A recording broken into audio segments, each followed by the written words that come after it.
우리 안송환 집사님, 또 우리 강훈유 학생, 또 우리 김희경 집사님께 감사와 격려의 박수하겠습니다. 할렐루야. 이 찬송의 고백처럼 구원의 반석 되신 우리 주님 안에서 영원히 변치 않는, 요동치 않는 복된 삶들 다 되실 줄로 믿습니다. 우리 가슴에 손을 얹고 고백하겠습니다. 저는 예수님 안에서 행복합니다. 저는 기쁩니다. 저는 평안합니다. 저는 건강합니다. 저는 만사형통합니다. 할렐루야. 입술의 고백처럼 이루어지는 은혜의 삶들 다 되실 줄로 믿습니다. 오늘 말씀의 제목은 평화를 누리는 삶이 되라입니다. 어느덧 2021년도 10월 마지막 주일 31일이 되었습니다. 지난 시간 동안에 삶 속에서 평화를 만들어가고 평화를 누리는 삶이 되셨습니까?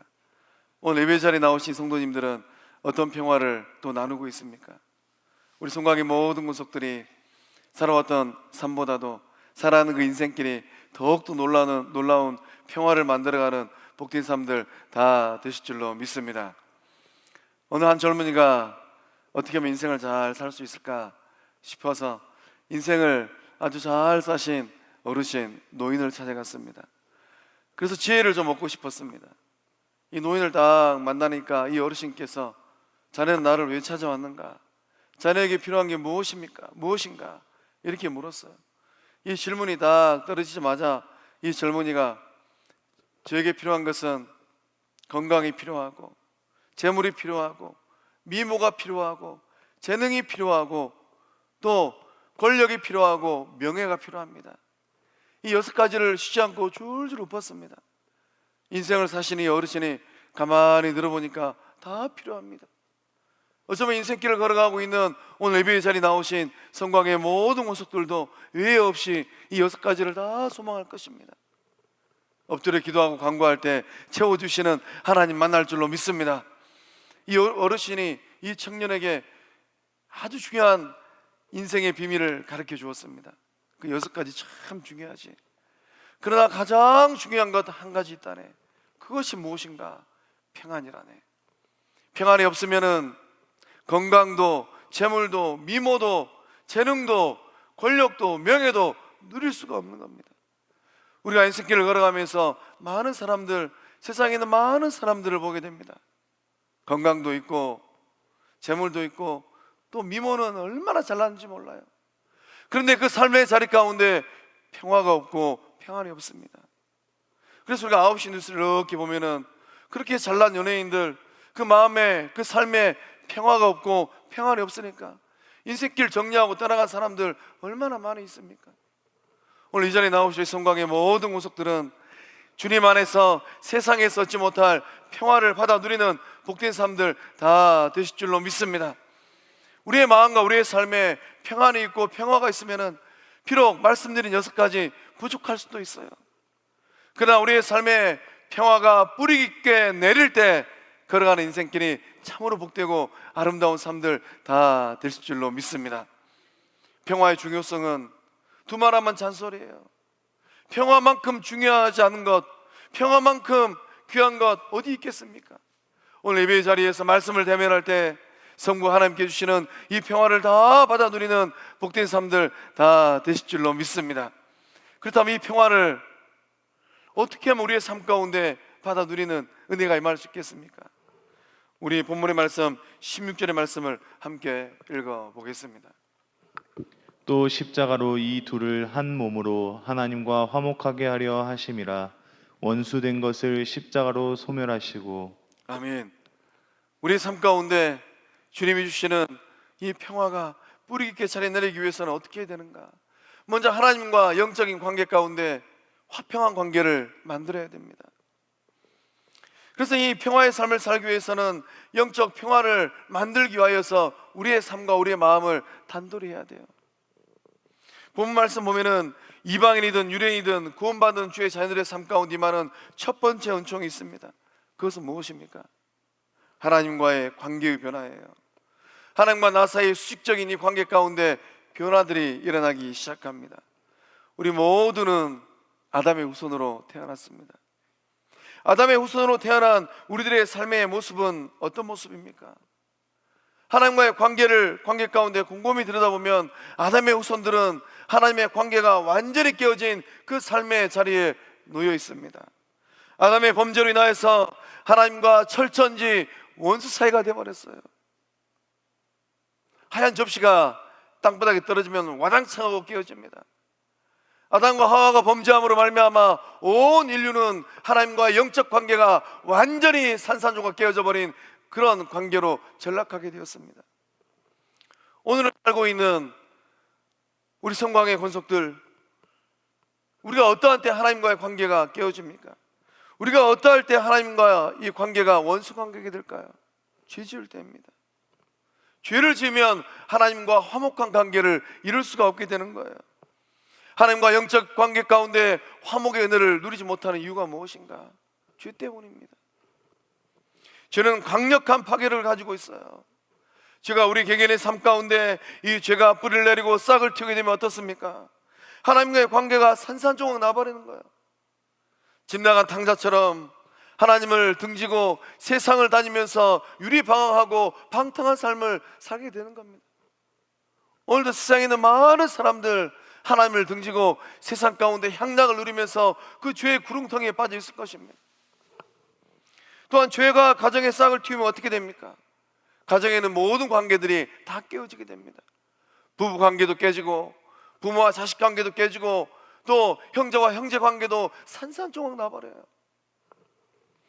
우리 성광의 모든 권속들은 주님 안에서 깨어지는 관계, 깨어지는 가정, 깨어지는 그런 삶을 살아가는 것이 아니라 주 안에서 더욱더 돈독한 가정을 이루고 또 관계를 이루고 있는 줄로 믿습니다. 교회 공동체도 마찬가지입니다. 이 죄가 교회 공동체 가운데 뿌리를 내리고 싹을 틔우면 어떻게 됩니까? 교회 공동체가 몸살을 앓게 돼요. 사랑하는 삶이 되어야 되는데 미워하고 시기하고 질투하고 원망하고 불평하고 죄의 영향력이 교회를 몸살을 나게 만든다는 것입니다. 그로 말미암아 이 죄의 영향력으로 인해서 깨어지는 영적 공동체가 얼마나 많이 있습니까? 우리 성광 영적 공동체는 영광의 하나님께서 은혜를 다해 주셔서 70년의 이 역사를 기록하고 주님 오시는 그날까지 은혜의 반석 위에 우뚝 서서 하나님의 나라를 일구어가는 복된 생명 공동체 되고 될 줄로 믿습니다. 그래서 우리 주님께서 우리의 삶 가운데 원하시는 일, 그것은 무엇일까요? 하나님은 이 평화의 관계를 만들기 위해서 우리 주님을 인하여서 어떠한 일을 행하셨습니까? 예수님께서 이 땅 가운데 오셔서 지불하신 대가는 무엇입니까? 예수님은 십자가에서 그 대가를 지불해 주셨습니다. 죄는 누가 지었습니까? 죄는 제가 짓고 인생길을 걸어가는 많은 영혼들이 죄를 지었어요. 그러나 그 죄에 대한 죄가를 누가 지불하셨는가? 우리 주님께서 십자가에서 지불하셨습니다. 죄의 결과로 말미암아 우리 모두는 하나님과 철천지 원수가 되었습니다.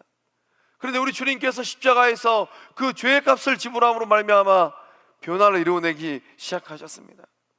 하나님과 깨어졌던 이 관계를 우리 주님께서 다시금 회복하기 시작하셨어요.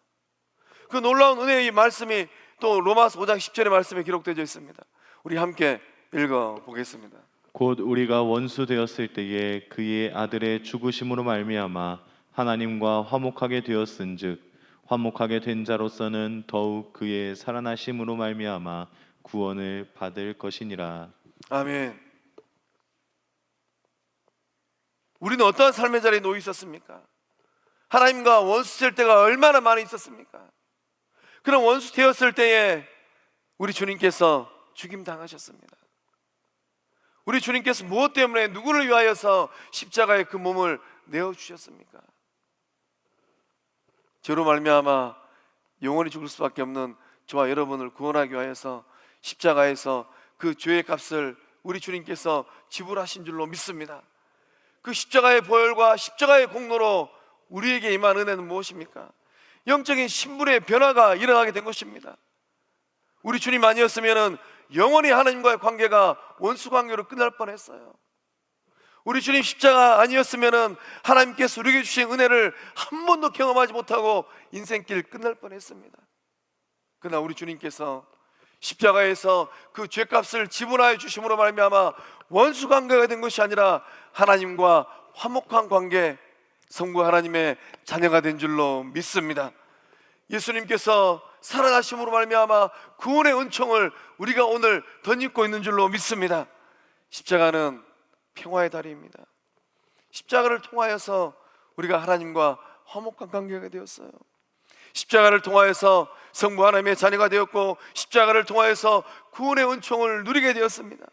십자가를 통하여서 하나님과 원수 관계가 아니라 평화의 관계가 되었습니다. 이 얼마나 놀라운 은총입니까?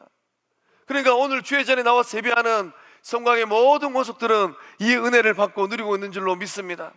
세상에는 많은 영혼들, 십자가의 은총을 모르고 그저 인생길을 걸어가는 그들은 이 놀라운 은혜를 알고나 있을까요? 십자가를 건너가면 무엇이 있습니까?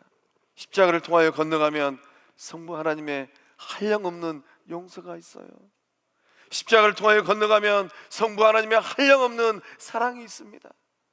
인생길 걸어가면서 죄짓지 않은 영혼은 한 명도 없어요. 오늘 예배 자리에 나오신 우리 성곽의 모든 모습들이 십자가를 통한 하나님의 용서와 십자가를 통한 하나님의 사랑을 마음껏 받아 누리는 복된 사람들 다 되실 줄로 믿습니다. 죄사함 받는 유일한 길은 어디 있습니까? 죄사함을 받는 유일한 길이 바로 예수 십자가에 있는 줄로 믿습니다. 1517년 루터는 종교개혁에 이 불을 당겼습니다. 비텐베르크 교회 정문에 95개 조항의 반박문을 딱 붙였어요. 1517년 그 시대는 어떤 시대였습니까? 로마 가톨릭이 성 베드로 이 성당을 짓기 위하여서 건축 헌금을 모금하기 위하여서 면죄부를 팔았어요. 그 면죄부를 사는 그 영혼들 가운데 죄사함의 은혜가 임하는 것일까요? 그러니 그것을 바라보고 있는 루터의 마음은 얼마나 불편했겠습니까? 죄사함의 길은 면죄부에 있는 것이 아니라 오직 십자가에 달리신 예수 그리스도 보혈에 있는 줄로 믿습니다. 그 은혜가 오늘 이 시간까지 우리들의 삶의 자리까지 흐르고 있는 거예요. 우리 가운데 오신 성령 하나님께서 행하시는 일이 있습니다. 어떤 일일까요? 평안을 우리에게 주시는 겁니다. 그래서 본 말씀 가운데 먼 곳에 있는 이방인이든 가까운 곳에 있든 유대인이든 성령 하나님을 통하여서 받아 누린 선물이 무엇입니까? 평안이에요. 평안은 하나님과 화목하는 것이고 또 우리의 영혼의 삶 가운데 누리는 영적 은혜입니다. 그래서 바울 사도는 로마서 1장의 말씀을 통하여서 이 평화에 대해서 더욱더 놀라운 은혜를 고백하고 있습니다. 우리 예수 그리스도로 말미암과 하나님과 화평을 누리자. 문제는 무엇입니까? 누리고 있는가 하는 거예요. 오늘 예배 자리에 나오실 성광의 모든 구속들은 우리 주님을 통하여서 성부 하나님과 이 화평을, 평화를 누리고 있는 줄로 믿습니다. 오늘 참 우리 시대 가운데 좋은 문명의 얘기들이 많이 있어요.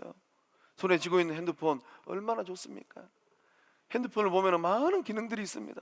사진도 찍고 또 핸드폰을 통해서 영상통화도 하고 또 핸드폰으로 카톡도 합니다.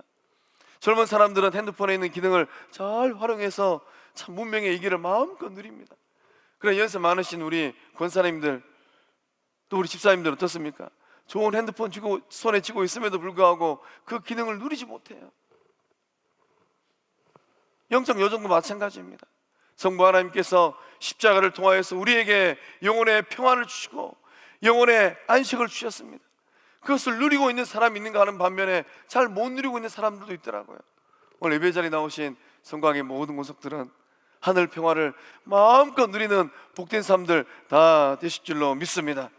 예수님께서 부활하시고 제자들을 찾아와서 건너신 첫 인사말이 무엇입니까? 우리 주님께서 제자들에게 샬롬의 인사를 하셨습니다. 평안하냐? 이렇게 물으셨어요. 왜 그렇게 물었습니까? 제자들은 두려움과 놀람 가운데 문들을 꼭꼭 닫고 있었어요. 영적 침체 가운데 빠져 있었습니다. 그런 제자들에게 우리 주님께서 부활하신 예수님께서 찾아가셔서 평안하냐? 라고 물으셨어요. 오늘 예배 자리에 나오신 이 성광의 권속들 그 마음에 또 그 삶의 자리 가운데 평화가 깨진 분들이 있습니까? 그 영혼들을 향하여서 우리 주님께서 평안하냐라고 지금 묻고 계신 줄로 믿습니다. 그 예수님 만날 때 세상에서 얻지 못할 평안을 다 받아 누리는 복된 삶들 되실 줄로 믿습니다. 우리 안에 내적 평화가 임할 때 성부 하나님께서 우리의 삶을 통하여서 선한 영향력을 흘러보내실 줄로 믿습니다. 두려움 가운데, 영적 침체 가운데, 놀람 가운데 쌓여 있었던 이 제자들, 그 마음 가운데 주님 만남으로 말미암아 내적 평안이 임하게 되었어요. 인너 피스를 누리게 되었습니다. 성령의 능력이 임하게 되었어요. 그리고 나서 어떤 삶이 되었습니까? 주변에 있는 많은 영혼들에게 생명의 복음을 증거하는 능력 있는 삶 된 줄로 믿습니다. 오늘 이 시간 이후로 성광의 모든 구석들, 그 마음 가운데 우리 주님이 주시는 평화와 평안이 임함으로 말미암아 선한 영향을 미치는 복된 삶들 다 되실 줄로 믿습니다. 이 평화의 삶을 또 누리기 위해서는 어떻게 하면 되겠습니까? 우리 14절의 말씀을 함께 읽어보겠습니다. 그는 우리의 화평이신지라 둘로 하나를 만드사 원수된 것 곧 중간에 막힌 담을 자기 육체로 허시고. 아멘. 이 평화의 삶을 누리고 살기 위해서는 막힌 담을 허물어야 될 줄로 믿습니다. 본 말씀 보면은 둘이 이런 말씀이 계속 반복되어 있습니다. 이 둘은 대체 누구일까요? 유대인과 이방인이. 유대인과 이방인은 겸상을 하기가 힘든 관계입니다. 근데 우리 주님이 오셔서 이 막힌 담을 허물어 주셨다라는 거예요. 예수님께서 이 땅에 오신 이유가 무엇입니까? 예수님께서 이 땅에 오신 이유는 중간에 막힌 담을 허물기 위하여 우리 가운데 오신 줄로 믿습니다. 영적으로 보면 하나님과 우리 사이에 막혀있는 그 담을 우리 주님이 먼저 허물어 주셨어요. 그 다음에 우리 주님이 어떤 담을 허물어 주셨는가? 유대인과 이방인 사이에 있는 그 견고한 담을 우리 주님이 허물어 주셨습니다. 오늘 예배 자리에 나오신 우리 성광의 영적 권속들, 그 삶의 자리에는 어떠한 담이 있습니까? 우리 교회 공동체에는 또 어떠한 장벽들이 있습니까? 눈에 보이는 장벽도 있고 눈에 보이지 않는 담도 있습니다. 예루살렘 성전에는 1.5m 높이의 벽이 있었다고 합니다. 이 벽은 유대인과 이방인을 구분하는 담이었어요. 그 벽에는 이런 문구가 써 있었다고 합니다. 어떤 이방인도 이 담 안으로 들어오는 것을 금한다. 어기는 자는 사형에 처한다. 그러니까 예루살렘 성전 안에 하나님을 예배하는 그 거룩한 곳에 유대인과 이방인을 딱 가로막는 그 벽이 있다라는 거예요. 우리 주님께서 이 땅에 오셔서 피를 흘리시고 구원받는 자녀들을 통하여서 거룩한 교회를 세우셨습니다. 그 교회를 통하여서 우리 주님께서 허물고 싶었던 벽이 하나 있어요. 어떤 벽일까요? 사람과 사람 사이에 딱 가로막고 있는 벽들입니다. 눈에 보이지 않는 벽들이 많이 있어요. 무형의 벽들입니다. 혈통이 다르고 민족이 다르고 문화가 달라요. 이러한 것들은 눈에 보이지 않습니다. 한번 상상해 보시기 바랍니다. 2000년 전 유대인들은 이방인들을 못 취급했습니까? 댕댕이 취급했어요. 그래서 성경에도 보면 그런 말씀들이 기록되어 있습니다. 그러니까 2000년 전 유대인은 절대로 이방인과 더불어서 겸상을 할 수가 없었어요. 오늘 이 시대 가운데 집에서 많은 가정에서 댕댕이를 키웁니다. 저녁 밥상을 차리고서 그 댕댕이를 딱 앉히고 같이 밥 먹는 사람 있습니까? 아무도 없어요. 2000년 전에는 얼마나 많은 어려움들이, 이런 벽들이, 담들이 예루살렘 성전에 있었겠습니까? 세상은 여전히 담벼락들을 세우고 있습니다. 우리가 살고 있는 이 시대에도 많은 벽들이 있어요. 분리장벽이 있어요. 저 가나안 땅, 언약의 땅, 복된 땅 가면은 이스라엘과 팔레스타인, 그들을 다 구분하는 분리장벽이 있습니다. 아마 그 길이가 이 만리장성쯤 되지는 않을까 싶어요. 또 세상에서 가장 잘 사는 미국 땅에 가면 어떻습니까? 멕시코에 있는 사람들이 좀 살기 위해서 국경을 넘어서 미국을 가고 싶은데 그것을 딱 가로막는 국경에 높은 담벼락들이 세워져 있습니다. 또 관계적인 장벽을 쌓고 사는 사람들도 있더라고요. 한 집안에 있으면서 각방을 쓰고 있는 이 가정들이 얼마나 많이 있습니까? 성곽의 영적 권속들은 가정생활할 때 각방 쓰지 않고 있는 줄로 믿습니다. 또 심리적인 장벽을 쌓고 있는 사람들도 있어요. 한 아파트 단지에 살고 있는데 임대동과 또 분양동이 있어요. 그 사이를 철조망을 세워가지고 오도 가도 못하게 하는 그런 아파트 단지가 종종 매스컴 타지 않습니까? 저는 그런 뉴스를 대하면은 참 그 단지에 살고 있는 신앙인들은 뭐 하고 있을까? 뭐 잘 모르는 세상 사람들이 자신들의 이 권리를 내세우기 위해서 철조망을 세운다 할지라도 그 단지에 살고 있는 믿음의 사람들은 이게 웬 말입니까? 그렇게 목소리를 높여서 세상 사람들이 세우려고 하는 그 장벽들을 다 허물어야 되지 않을까? 제 안에 막 그런 불편함들이 막 일어나고 있는 겁니다. 성곽의 모든 권속들은 그 인생길을 걸어갈 때 세상 사람들이 이런저런 담벼락을 싸울 때 이복에 다 하나님의 형상대로 지음받은 거룩한 사람들인데 왜 그런 장벽을 세우는가? 이렇게 도전하고 세상 사람들이 세우고 있는 그 장벽을 허무는 주의 권속들 다 되실 줄로 믿습니다. 세상은 여전히 초롱성을 쌓고 있어요. 자기들만의 초롱성을 쌓으면서 견고한 조세를 세우면서 다른 사람들의 자존감을 대놓고 짓밟고 있습니다. 담벼락이 높은 집들, 또 문턱이 높은 집들이 있어요. 그런 집들은 넘나들기가 참 어렵습니다. 교회 공동체도 마찬가지인 것 같습니다. 우리 성곽의 고속들이 생각할 때 우리 교회의 문턱은 어느 정도 높은 것 같습니까? 우리 교회 문턱이 얼마나 낮다라고 생각하십니까? 건강한 교회는 어떤 교회일까요? 건강한 교회는 교회의 문턱이 없거나 아주 낮은 교회입니다. 건강한 교회는 교회 담벼락이 높지 않아요. 그 담벼락이 전무하거나 항상 열려 있습니다. 누가 오든지 간에 반겨맞을 준비를 하고 있는 교회예요. 차별하지 아니하고 기쁜 얼굴로 환대하는 교회입니다. 아무 교회가 오면 기꺼이 언제라도 내 자리를 내어줄 수 있는 영적 여유가 있는 교회가 건강한 교회인 줄로 믿습니다. 우리 성화 영적 공동체는 담벼락을 쌓고 무언가를 구분짓고 무언가를 이렇게 멀리하는 그런 교회가 아니라 어머니의 넉넉한 품처럼 따뜻하게 안아주고 내어주고 반겨 맞아주는 그런 생명력 있는 생명 공동체인 줄로 믿습니다. 믿음 생활은 어떻게 하는 걸까요? 믿음 생활은 담벼락을 허무는 생활이에요.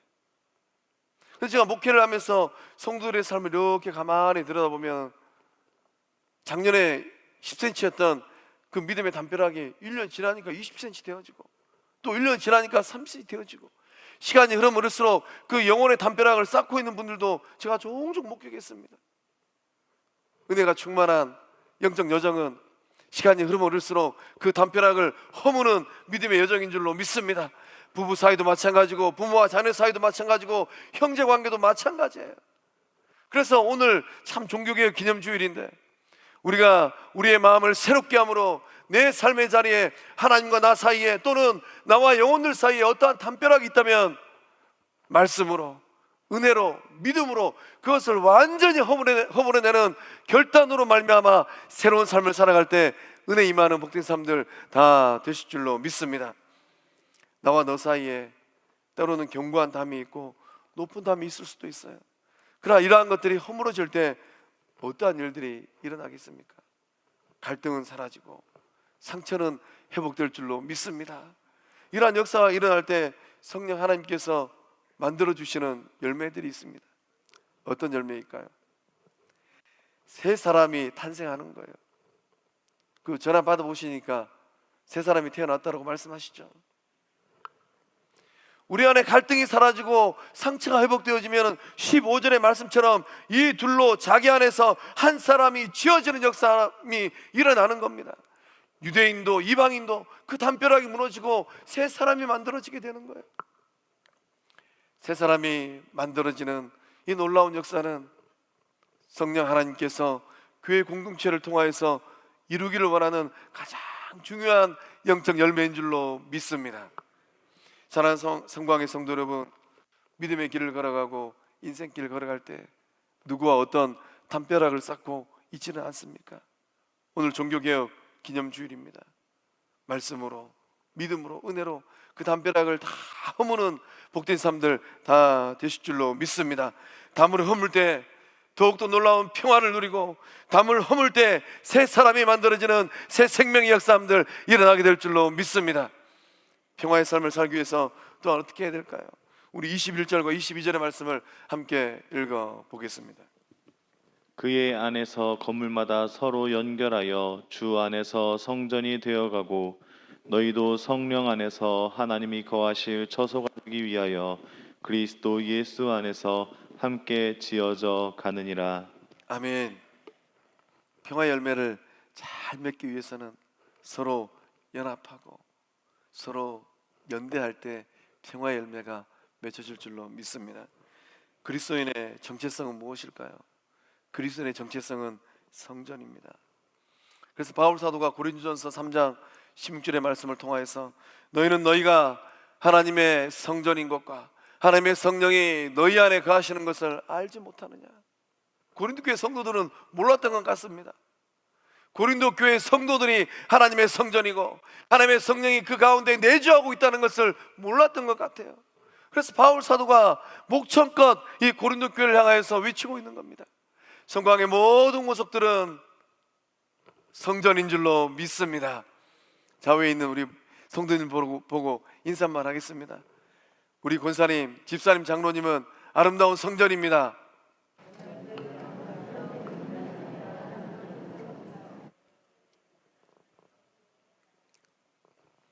또 하나님의 성전인 이 성도들을 향하여서 또 말씀은 무엇이라고 지칭합니까?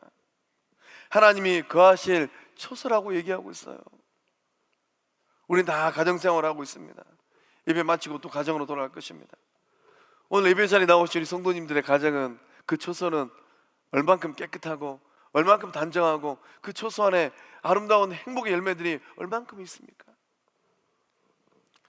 일본에서 이 목회하시던 목사님이 이 교육 가정을 신방가게 되었어요. 이 불화의 문제로 몸살 앓고 있는 그 가정을 신방가게 되었습니다. 좀 급한 신방이어서 미리 전화하지 못하고 이 한 걸음에 달려가셨습니다. 이 촌종을 띵동띵동 누르니까 그 가정에 이제 여집사님이 문을 열고 나왔습니다. 딱 문을 열어보니까 목사님이 신방 오신 거예요. 깜짝 놀랐습니다. 목사님, 여기 조금만 기다려주세요.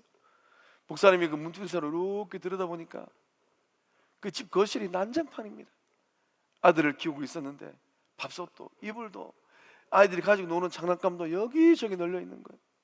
시간이 몇 분이나 지났을까요? 여집사님이 나오셔서 목사님 이제 들어오십시오. 탁 들어갔는데 목사님이 깜짝 놀랐어요. 그 거실에 그렇게 널려져 있던 밥솥도 이불도 장난감도 온 데가 없이 다 사라져버린 겁니다. 이 목사님이 깜짝 놀라서 집사님, 여기 있던 밥솥하고 이불하고 장난감 다 어디 있습니까? 그러니까 이 여집사님이 씩 웃으면서 목사님, 저 벽장에 넣어놨습니다. 목사님은 그때 깨달으신 게 하나 있습니다. 아, 그렇구나. 예수님은 평화의 벽장이구나. 그래서 이 목사님께서 그 여집사님에게 신방하면서 집사님, 예수님은 평화의 벽장입니다. 가정의 불화의 문제도 또 죄의 문제도 예수 벽장에 다 밀어넣으십시오. 우리 주님이 다 안아주셔서 집사님 가정을 이렇게 깨끗하게 만드셨던 것처럼 우리 주님께서 집사님의 가정을 평안하게 만들어 주실 것입니다. 이렇게 본문의 말씀을 전하셨다고 합니다. 그 가정은 어떻게 되었을까요? 평화의 벽장 되신 예수님 안에 다 밀어넣고 복되고 행복한 가정 된 줄로 믿습니다. 오늘 예배 자리에 나오실 이 성광의 성도 여러분, 하나님께서 거하실 초소된 성도 여러분, 여러분의 삶의 자리에는 어떤 문제가 있습니까? 불화가 있을 수도 있고 염려가 있을 수도 있고 이런저런 문제들이 있을 수 있어요.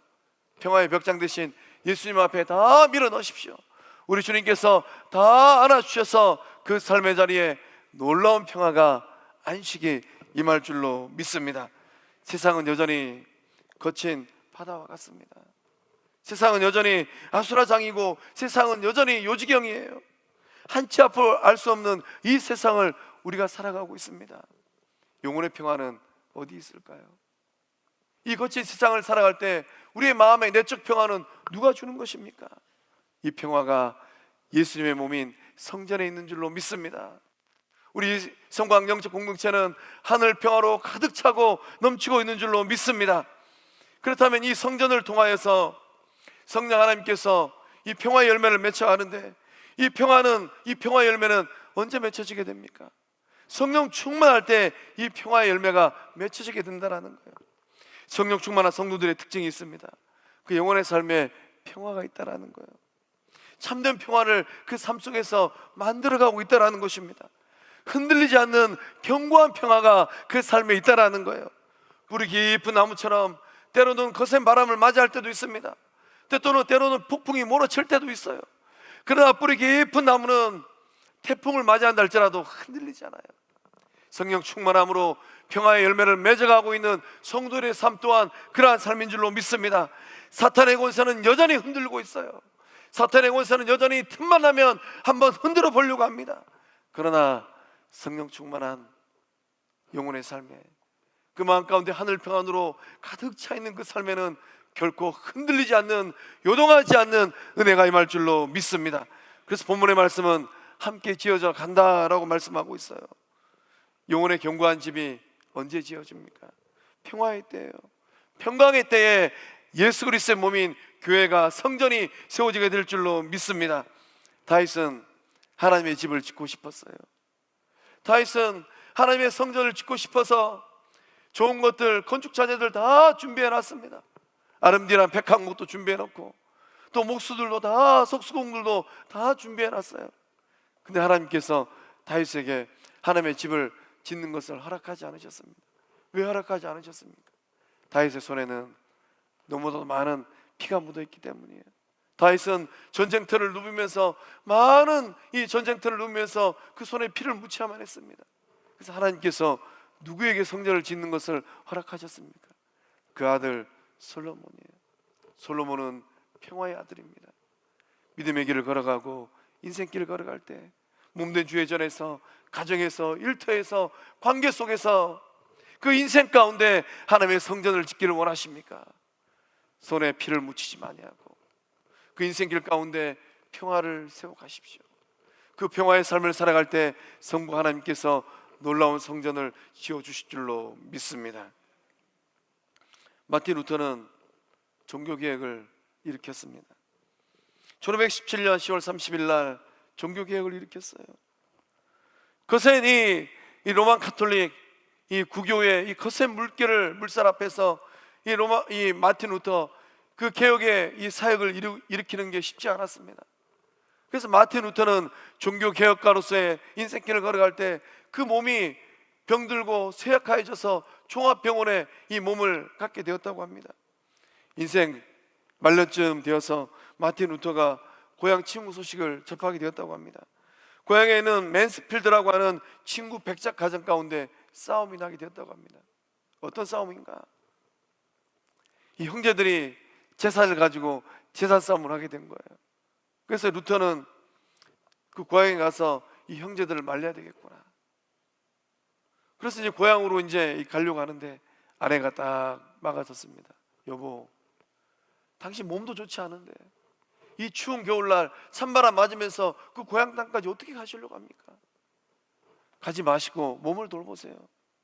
근데 루터는 고향 땅에 가서 그 형제 싸움하고 재산 싸움하고 있는 그 형제들을 중재하기로 결단했습니다. 그때 루터의 나이가 63세였다고 해요. 몸은 병들고 쇠약해졌습니다. 눈보라 맞으면서 이 추운 겨울날 그 머나먼 길을 또 가야 돼요. 노구를 무릅쓰고 고향 땅까지 갔습니다. 밤새도록 이 형제들을 불러다가 말씀으로 권면하고 말씀으로 그들을 도와주었습니다. 싸우지 말라라고 화해를 시켰어요. 루터의 도움으로 이 형제는 재산 싸움을 딱 그만두고 화평을 이루게 되었습니다. 그래서 그 사역을 잘 마무리하고 루터가 하루 저녁 더 자고 이튿날 떠날 계획으로 잠자리에 들었습니다. 그날 밤이 이 땅에서의 루터의 마지막 밤이 되었다고 합니다. 밤새 몸이 좋지 않았다고 해요. 63세 병든 몸입니다. 1546년 2월 18일 새벽 3시경에 루터는 임종을 맞이야만 했습니다. 그래서 요나스 박사가 루터의 임종을 맞이하면서 루터에게 이런 질문을 합니다. 선생님은 선생님께서 가르치신 교리와 그리스도 위에 굳건히 서서 돌아가시겠습니까? 이 질문을 들은 루터는 몸을 움직이면서 큰 소리로 예 하고 세상을 떠났습니다. 루터는 죽는 그 순간까지 하나님과 사람 사이에, 사람과 사람 사이에 평화를 만들고 화해시키는 이 일을 하다가 인생을 마감하였습니다. 하나님의 사람, 성령의 사람은 누구입니까? 이 시대에 하나님께 찾고 있는 사람은 누구일까요? 문제를 일으키고 불편하게 만들고 그러한 일을 도모하는 사람이 아니라 만난 사람 모두에게 평화를 만드는 피스메이커인 줄로 믿습니다. 사랑하는 성광의 성도 여러분, 복된 교회, 복된 가정, 복된 삶은 어떤 삶일까요?